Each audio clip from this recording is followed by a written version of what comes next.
Parrots, you can put the mussar on there. It ain't gonna hurt for the mussar to be on the recording, parrots. Not that. It's those who want to do the daf don't know how much further they should forward in. You know what I mean? They want to get the daf over and they miss it. I hear you. Okay. Okay, so we're on the Mishna on Kuf Daled Amud Aleph. Yeah. Continuing with the halachos of chalitza. So Zok the Mishna, yeah. Kuf Daled Amud Aleph, about 6 lines down.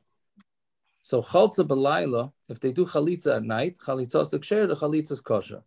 Rav Elazar paisel, and Rav Elazar says pasul, which, as far as I know, that's the way we paskin, right? At least lechatchil. Bismol chalitza psula. If you do the chalitza with the left foot, then the chalitza is pasul. For Rav Elazar machshir, Rav Elazar says kosher. Right. So in the first case, Rav Elazar is the machmer. In the second case, Rav Elazar is the mekel.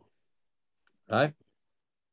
So Zog the Gemara, meaning what should be the problem with doing chalitza at night?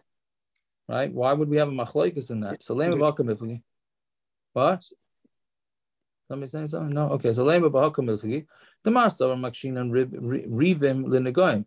We make a hekesh between fights, like riv. Right? Riv is the fights, l'negoim to tsaras. Right? Umar Savalai Makshin and Rivim Legoim, and one says we don't compare them, meaning what do you call it? Bezdin has to be only during the day. Bezdin cannot be at night. Right? And we make a hekesh between that and nega. Nega's tsaras. So tsaras, you need daylight. Right? So we make a hekesh. It's just like tsaras needs daylight, so the Bezdin also needs daylight. Now, what does that have to do with chalitza? So chalitza is also a money thing. Why? Because chalitza has to do with the ksuba, which is very interesting because you think that that's the major part of chalitza, that it's a monetary thing. Right? Sure sounds more like an Even Ezer thing. Who's going to be married to who? Right? But that's not what the Gemara is learning it, that it's a din Torah, dinei Torah. So how do we make chasanas at night? Oh, it's a good question. So I think the pshat is that by chasanas we don't need a bezdin. Chalitza we paskin lechatchila, which we're going to see tomorrow's daf Be'ez Hashem, that you really need a bezdin to be there besides for edim. We don't just need edim; you need a bezdin. So anything with a bezdin, memela, you can't do at night. That's according to the Tanakama. I'm sorry, that's according to Rabbi Elazar. We don't compare fights to tsaras, and memela chalitza can be at night. Right? It's meaning this is a kasha. I'm sorry, I should have read it as a kasha. Is this the pshat and the Machlokes? Right? So the Gemara says, "Loi the kuliyam loy makshin and ribim." Everybody holds we don't compare bezdin fighting finances to tsaras. Di makshinon, because if you would compare them, afilu gemar din belayla nami, then you'd have to say that the gemar din can't be at night. The din by bezdin is as long as the din starts during the day, it can finish at night. But negayim, you can't paskin at night. Bottom line is you need good daylight in order to paskin tsaras. So it can't be that there's a comparison between fighting and negayim, because negayim has to be done by shkia, and I'm assuming shkia, and fighting can continue as long as it started. The bezdin started before, it can continue in the night. So what's the machlokes? Marsa or chalitza ketchilas din dami. Chalitza is like the beginning of the din, right? So if you do the beginning of the din at night, it doesn't work. He holds it's a gemar din, and just like a gemar din, the end of the din, they could paskin, bezdin could paskin at night. So too, chalitza could also be done at night. Right now, the practical from this is that bedika cloths, maris, and these type of things also are supposed to be paskined only during the day. If only if necessary do we paskin them at night, because you need the proper lighting. You can't have too much sunlight. You can't have too much darkness. It's a whole mix. Now the question is, we get into our light bulbs. You get into our types of light bulbs. You have the real daylight light bulbs, and you have this and that. Rabbah Yosef says if you mix a fluorescent bulb and a regular incandescent bulb, that will make like sunlight, right? Because incandescents, the old incandescents will make bedika cloths look redder. And what do you call the other ones? The long poles. What do you call them?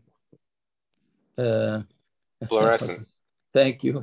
Fluorescent bulbs make them look less bright. So what kind of light do you need? You need sunlight, but indirect sunlight. For bidieved clothes, that's the way we say it. I don't know if tsaras is exactly like that, but you certainly need daylight. So why doesn't each place get a light box? They have lights that mimic exactly the light you need. And a chanami. So I used to have one. Most of the time you could paskin them. And nowadays, once you have a basic light, the basic matters, you could paskin it. And sometimes when a woman has to go to the mikveh and they drop off a cloth on the 7th night, a lot of times we have to tell them it's not, you can't go to mikveh. We can't paskin this at night. The lights are not good. They're just not good enough. And the daylight, it helps them daylight, because the alternative was to say no good. They got to wait another week. So to wait one day instead of all right, fine. Rabbah Bar Chia, if Tziyaka, from a practical point of view, doing chalitza at night, she'd have to fast all day. Didn't we have a law you can't have any food?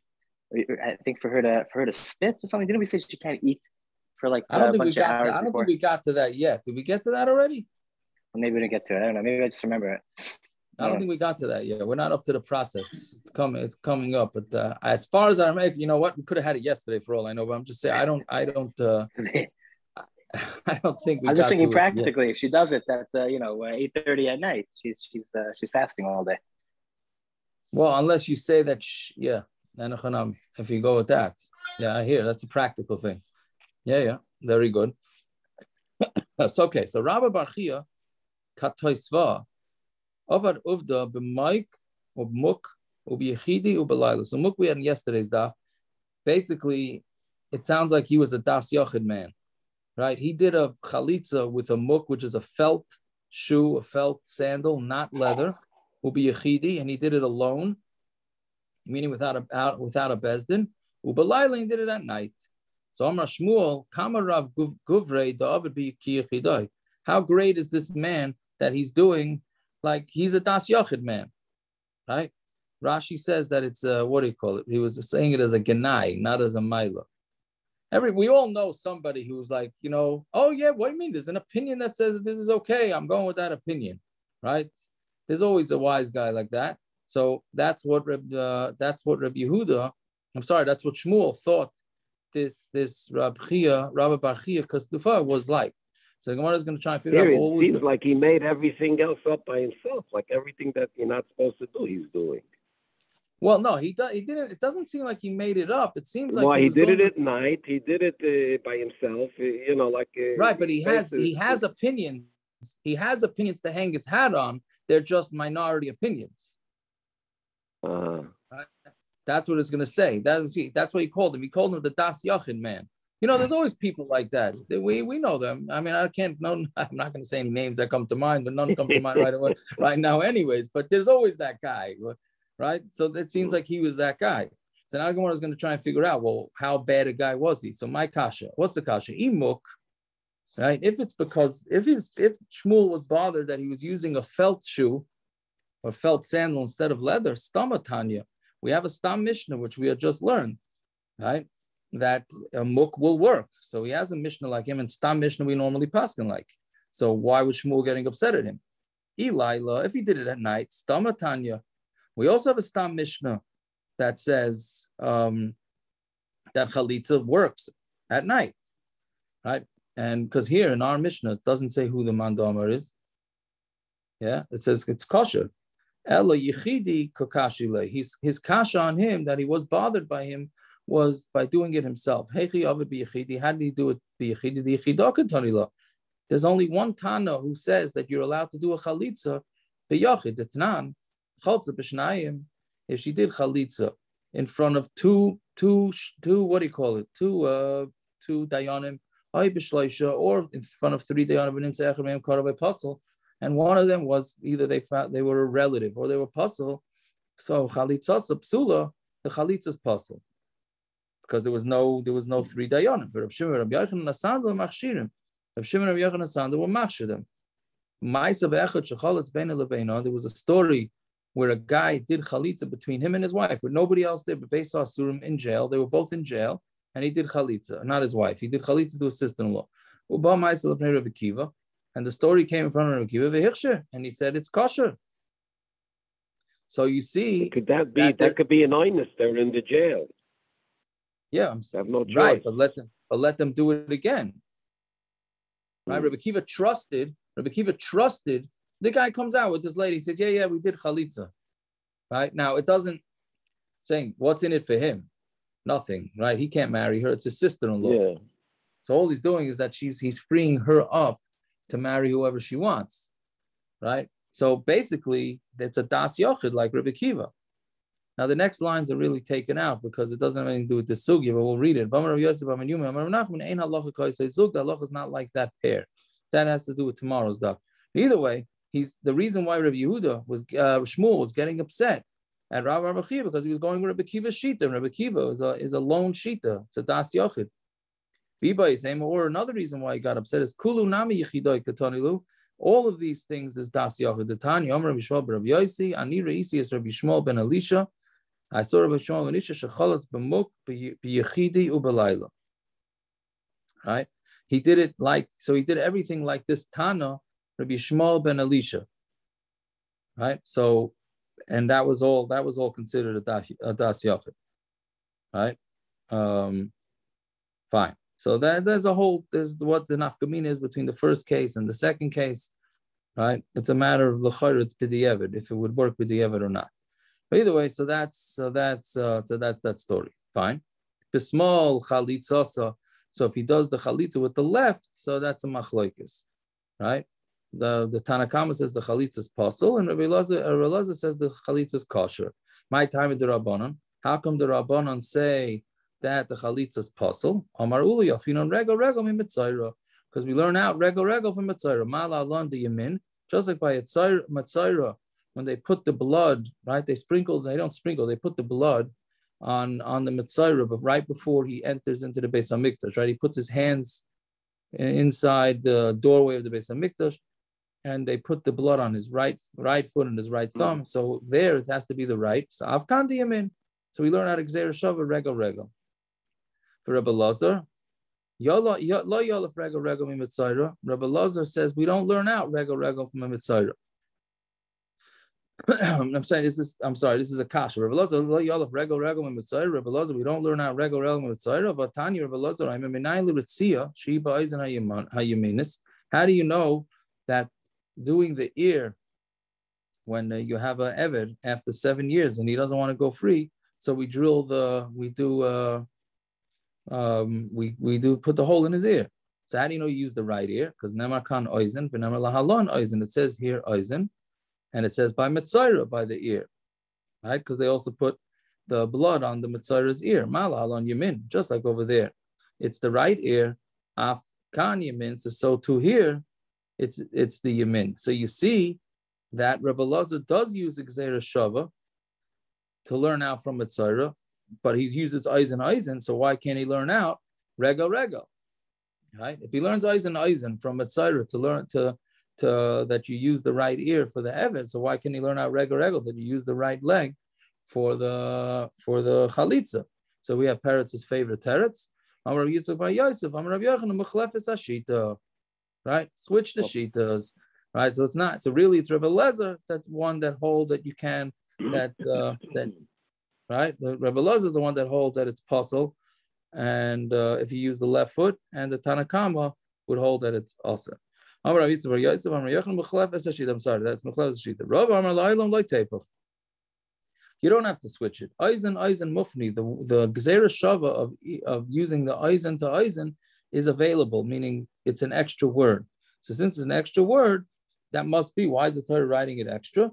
In order to tell us that you use it for gzeira shava. Rego loy mufni, but rego is not extra, right? So the Gemara says, but meaning when you have a gzeira shava mufna, it's if you have a kasha on the gzeira shava that there's some reason that you can't compare one to the other, so then it's going to slug it up, right? But if it's an extra word, even though you're slugging up the gzeira shava, we're still going to go with it.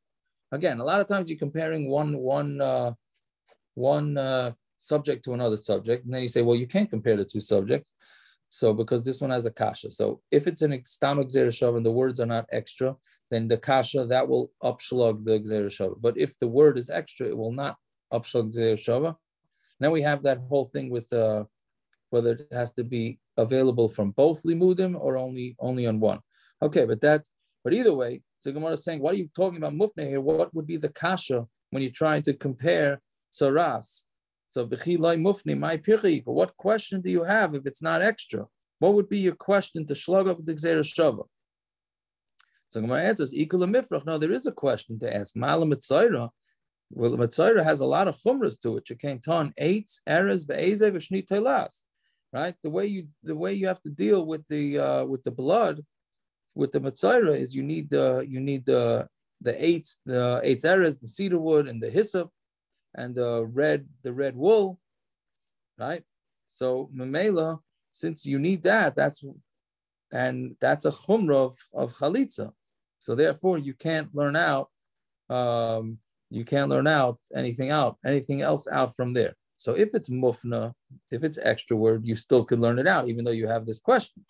But by regal, it's not extra. So memela, you're not allowed to. You can't learn it out. Right? Again, you can't learn out from metzora to regal because the word is not extra. You can learn out from metzora to oizen of the eved because there the word is extra. Fine. Weiter. Zok the Mishna. Chaltza v'rakaka. If she did chalitza and she spat, avaloi kara, but she didn't say the psukim. I don't know. I always wonder. I don't know. There's always these questions. Why they write the Mishnayos in this order? Why don't you first tell us how you do the chalitza, right? And then with all the oddball chalitza cases, right? The Mishnah in 2 blot from now is Mishnah that goes through the entire chalitza, right? Okay, that's the way the Gemara goes. Sometimes the Gemara asks this kasha, sometimes it doesn't. Okay, so chaltza barak, because she did chalitza and she spat. Is spat a word? Spat, yeah? We understand it. You understand it? Okay, go. I'm just making sure, I know my yeshiva education. That's the word, Spat. Okay. Yeah, okay. So chaltza barak, she did chalitza and she spat. Avaloi kara, but she didn't read the psukim that she's supposed to read. Chalitza sekshera, the chalitza is kosher. Kara barakaka, if she read the psukim and she spat, avaloi chaltza, but she didn't take off the shoe, chalitza sapsula. Then the chalitza is possible. I mean, she's missing a main ingredient of the chalitza. Chaltza v'kara. She did chalitza and she read the psukim. Avaloi rakaka. That's a machlokes. So she didn't spit. R Elazar chalitza sapsula. The chalitza is possible. Rabbi Kiva chalitza sekshera. The chalitza is kosher. On to beis now. The Mishna continues. Amarli Rabbi Elazar. It says kacha yeyaseh. This is what you should do. This is not from the Megillah. Right? That is not, even though I'm sure the Olam will remember these words from the Megillah. Right? Kocha yaseh leish, yeah. But this is not. That's what you should do to a man who doesn't take his sister-in-law, right? Kol davar shu ma'isa ma'akiv. Anything that is part of the ma'isa is ma'akiv, right? So that's why if you didn't spit, if the lady didn't spit, that's part of the ma'isa chalitza. It's no good. It's ma'akiv, and it's going to be puzzled even bidieved. And the shoe, of course, right? So that's Rabbi Elazar. Amalei Rabbi Kiva misham raya. From there's a raya. Kacha yeyaseh leish. It says kacha yeyaseh leish. Kol davar shehum ma'isa beish. Anything that the man has to do, that requires a ma'isa. But things that the woman has to do, which is the spitting, is not ma'akiv. And the man really has to do nothing. He just has to stand there and make sure that the shoe stays on him. Right? Fine. So the machlokes whether the spitting is ma'akiv. Hacheresh, again, taking off the shoe is certainly ma'akiv. The reading the psukim is definitely not ma'akiv. The spit is a machlokes. Right? Fine. Hacheresh, if she's deaf, shenechlatz, that she does the chalitza. I'm sorry, he's deaf. Right? If he's deaf, or she's deaf and she did chalitza, the chalitza lekatan, or she did chalitza to a katan, the male was a katan, chalitza sapsula, the chalitza is possible in all those cases. Katana shechalza, if you have a katana that did chalitza, so then by her, tachlitz mishatagdil, she has to do chalitza again when she grows up. Vimloi chalza, chalitza sapsula, and if she doesn't do it after she's over bas mitzvah, then her chalitza becomes possible because she was only a katana. Fine. Chalitza b'shnayim, this we had on Amar Aleph. Chalitza b'shnayim or b'shloisha. If they did chalitza with a bezdin of 2 or 3, v'nimtza echad mehen karav pasal, and one of them is karav or pasal, chalitza psula, the chalitza is pasal. Rabbi Shimon Rabbi Yochanan a sandal machshirin. They said it's kosher. U'maisa be'echad shechalatz beinay leveina v'beis ha'asurim. And there was a story where somebody did a private chalitza when they were in jail. U'ba ma'is near Rabbi Kiva v'hichshin, and came the ma'is in front of Rabbi Kiva, and he said that the chalitza is kosher. So you clearly see Rabbi Kiva, which we said on Amud Aleph is a das yachid. So we said that he holds that chalitza does not need a bezdin at all. Fine. So Zagdi Gemara Amar Rabbah Hashta da Amrit Kriya Laima Akva.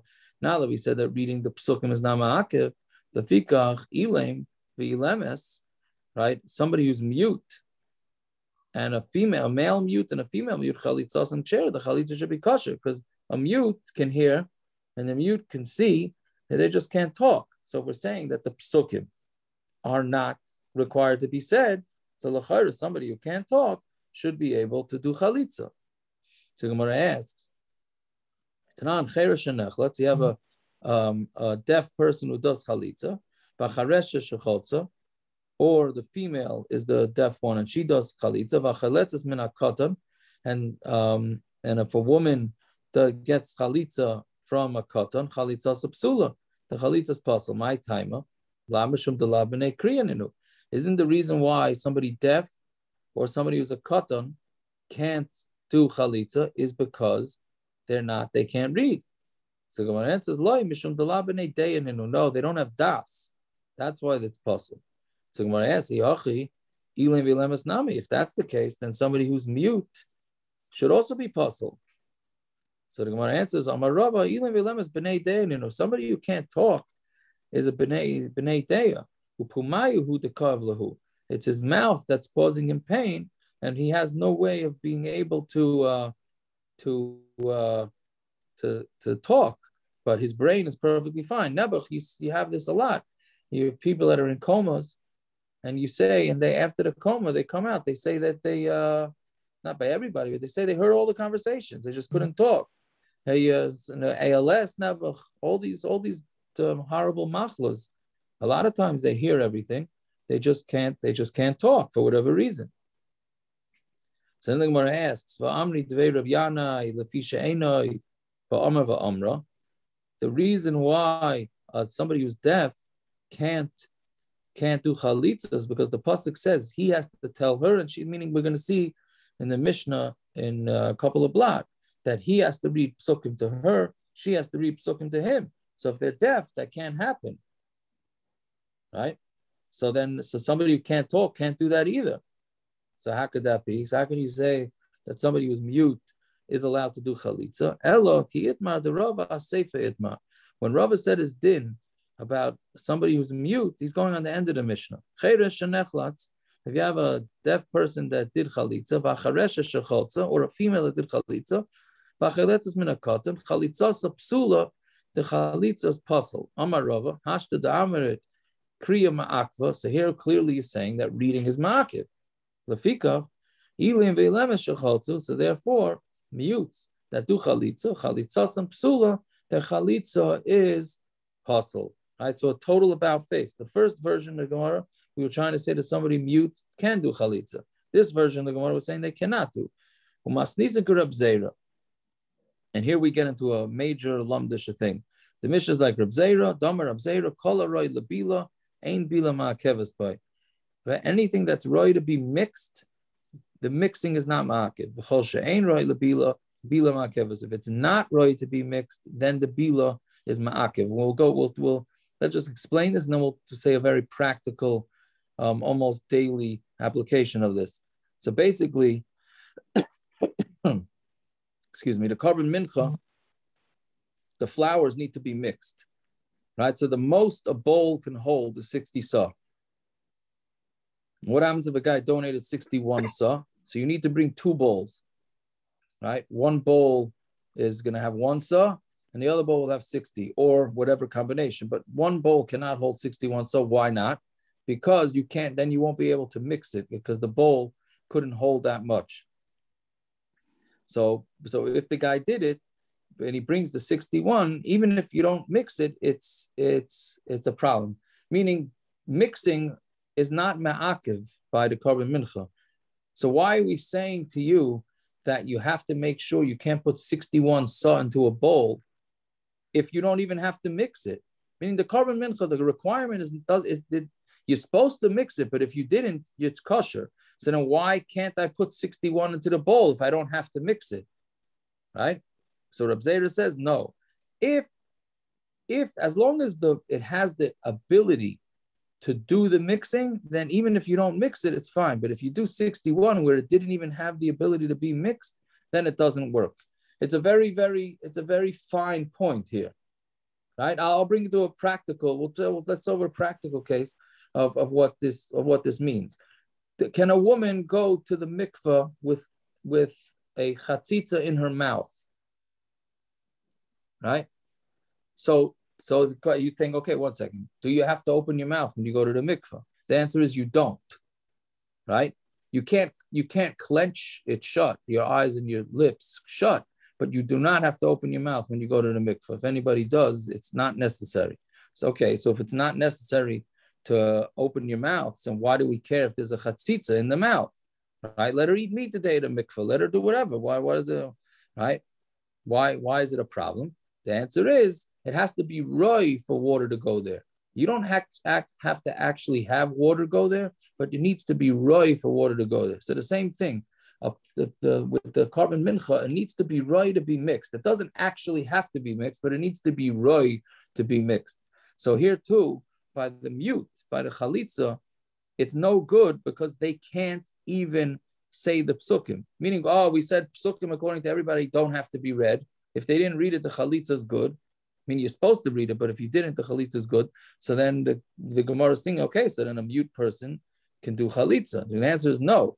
The mute person doesn't work because he wasn't even in the parsha. They're both not even in the parsha of reading it. So therefore, it doesn't work. If somebody's in the parsha of it, they just happen not to have read it, then it's okay.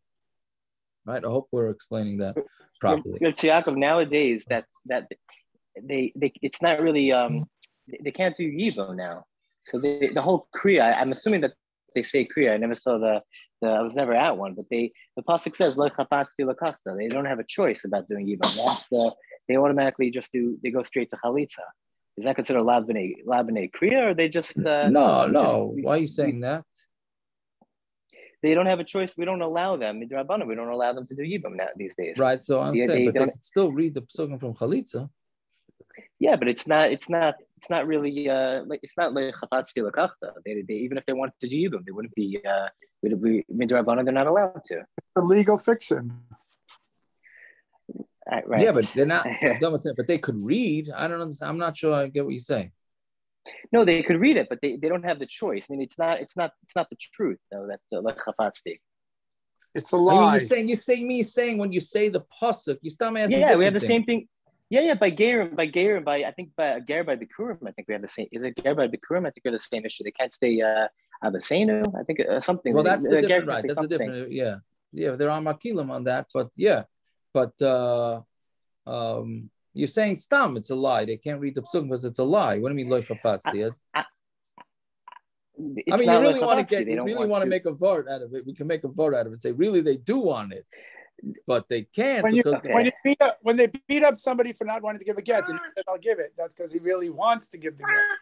Well, that's in 2 days. That's in 2 days blood also. You need a little encouragement, as they say where I grew up. Neighborhood. Yeah. We're gonna get that's in 2 blot from now. Okay, Where did you grow up? We'll talk later. Where did you grow up? You brought it up. Where did you grow up?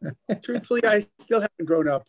I wanted to say that, doctor, but I didn't want to say it. But if you said it, so then I'm in that boat. Anyways, so okay, but that's okay. I hear what you're saying. I don't know. Maybe we'll see by the psukim when the Gemara discusses it. Fine. Shalchulei lahu the Shmuel.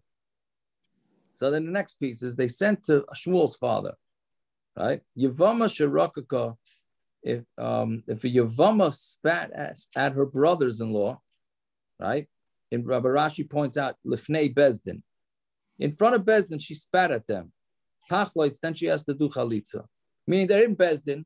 You got all the brothers-in-law there. They're all fighting. Who's gonna marry this lady? Who's not gonna marry this lady?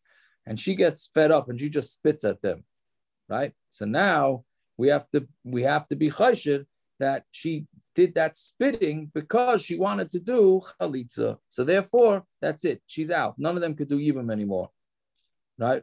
Michlal, the ifsala la me'achim. That means that she became puzzle also from marrying any of the brothers, right? Meaning, even though normally spitting is not enough, you certainly have to take off the shoe, right? But we're saying once she spat, we have to be chayshid that spitting was done by kavana, or even if it wasn't done by kavana, right? It was just with the spitting. We're just chayshid that spitting is something, right? So money, whose shita is this? That we have to be chayshid just for spitting. So Elam Rebbe Kiva, if you're going to say it's Rebbe Kiva, right? Who said that spitting is not ma'akiv hashto ma'b'moka mitzvah, in the place of mitzvah, right? Meaning when you have a yavama there, we're going to say it's the same thing as emurim, right? Which is emurim, you have to burn the person. When you have emurim is the fats and stuff that's going to be burned on the mizbeach. So the din there is that you're not allowed to start eating the karbanas until the emurim go onto the mizbeach. But let's say the emurim became puzzle or got lost, then you're allowed to. And you're allowed to eat the emurim, right? So we're saying the same thing as emurim, right? If there's no emurim there, it's not ma'akiv. You could eat the carbon. But when they're there, they are ma'akiv, right? So memela here too, we're going to say that if they're already doing yibum, so then she needs to spit. But if she's not even doing anything else, then her spit would be enough to disqualify the whole thing. So, and Amar Rabbi Kiva lay ma'akva. It's not ma'akiv, ma'achin ifsale. Can he possibly say that it makes a puzzle? Meaning, if even in that case, Rabbi Kiva says it's not ma'akiv, and you never need her to spit. So how can you possibly say that her spitting is going to make the brothers puzzle? It means Rabbi Kiva holds that spitting is meaningless. So it can't be Rabbi Kiva. Fellow Rabbi Elazar must be going to Rabbi Elazar. But you need two things according to Rabbi Elazar. You need two things. You need the shoe and you need the spitting. And two things that matter you. One does not work without the other. Right? So it can't be Rabbi Elazar. So look at Rebbe. Must be like Rebbe, who holds that when you have two things that matter something, as long as you do one of them, it's okay. Titania. So we're still in Sivan, so this counts. This is Kivsei Atzeres, the lambs of Shavuos, right? So on Shavuos, they bring two lambs with the shtei alechem, with the two loaves of bread. So Kivsei Atzeres emakachan alechem ela b'shchita. The bread, the shtei alechem, does not become kaddish until there's a shchita. Keitzad shachton l'shman v'zorak daman l'shman. Let's say they did the shchita of the animals l'shma, and they threw the blood onto the mizbeach l'shma kiddush alechem. Then the bread becomes kaddish, right? Shachat shaloi l'shman v'zorak l'shman. Let's say they did the shchita shaloi l'shma v'zorak l'shman, but threw it onto the mizbeach l'shma like kiddush alechem. The lechem is not kaddish. Shachton l'shman v'zorak daman shaloi l'shman. If he shechted it l'shma and he sprinkled the blood shaloi l'shma, kaddish ve'ena kaddish. It's kaddish, but it's not kaddish. Right? Meaning it has kedusha to it, but you're not allowed to eat the shtei alechem. Right? Divrei Rebbe, that's the sheet of Rebbe. Rebbe Elazar of Shimon, la'olam eina kaddish ad sheyishchet l'shman v'yizruk daman l'shman. So until you need to have both. So according to Rebbe, one of them is enough to at least be yaitz the mitzvah of the shtei alechem. So you see that according to Rebbe, one thing is enough. So too here, we're going to say that the spitting, we have to be chayshid, that if she spat at the brothers, she is going to be considered like she possibly did chalitza, and therefore she puzzled everybody from the chalitza. Okay, the next line is already a new sugya. We ask about Rabbi Kiva sheet about the spitting. Fine. So we'll stop here. I appreciate everybody tuning in earlier. if this taka works if it is for the mincha ma'ariv to do it now, that's the olam say, and maybe we should do this till it starts getting a little earlier. But whatever the olam wants. Fine. For Sunday? For Sunday or for every day? No, if it works for every day, just a lot of people are,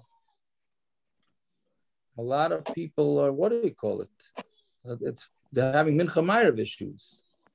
Right. That's all. Definitely works for me. This week is the latest week, right?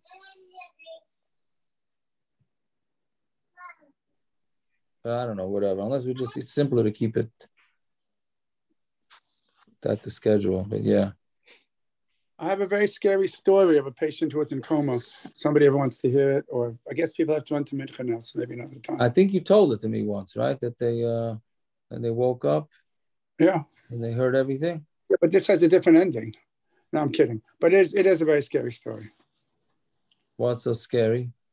The kids are a person who was in deep coma, felt to be terminal and felt to have no chance of any, any reaction, whatever. Woke up and remembered me being, telling him, orienting him, telling him where he was. He had a bleed in his brain. He's getting better. And he remembers another from doctor saying, he's a goner, don't waste time on him. And Leroy woke up. It was an amazing thing. It just encouraged me to always give chizuk to people in a coma and also warn family members not to start screaming at the bedside as if the person is dying when he might be hearing you and lose hope.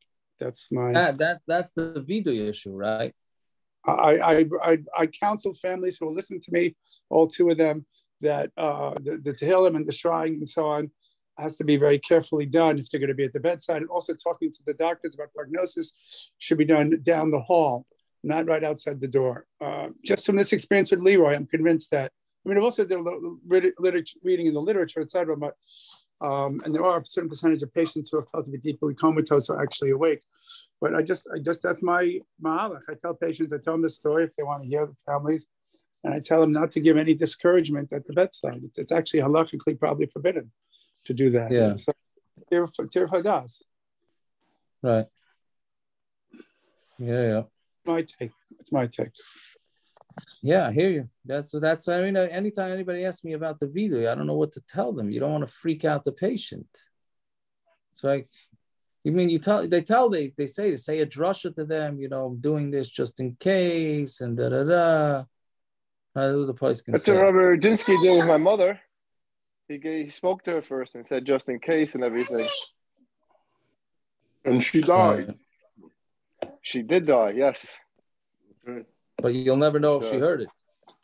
Right. You could know if you're watching the vital signs, the blood pressure and so on. But the kids it's a very dicey thing. I think it should be very carefully thought out before people, do that. Because as I said, my own experience as a neurologist, I was really shocked by that case. I was just going to the bedside to say, what the heck? I'll be encouraging to this poor black young fellow who had a massive bleed in his brain. There was no sign of life. I'll be encouraging to him. And, so it just sort of shook me up. So, you guys do what you want, but I would recommend you think very carefully about it. Very, very carefully. And you want to speak to me, that's fine. You want to speak to Rabbi Stein, make sure you text him about it. Don't call him. Right, Rabbi Stein? All right. That's exactly right. Right. Never call, please text. You call, you might get answered. You might, depends what's going on. It's the middle of the daf. It's the middle of the daf. You won't get answered. You might get answered this another way. Right. Whatever. Anyway, we shouldn't know from such things. That's the bottom line. We shouldn't know from it. Right. Amen. That's it. Can I call you for a quick question? That's a daily occurrence. Okay, but really quick. Anyways, all right. Have a good night, everybody. Yes, no problem. I'll call you for a second. Goodbye.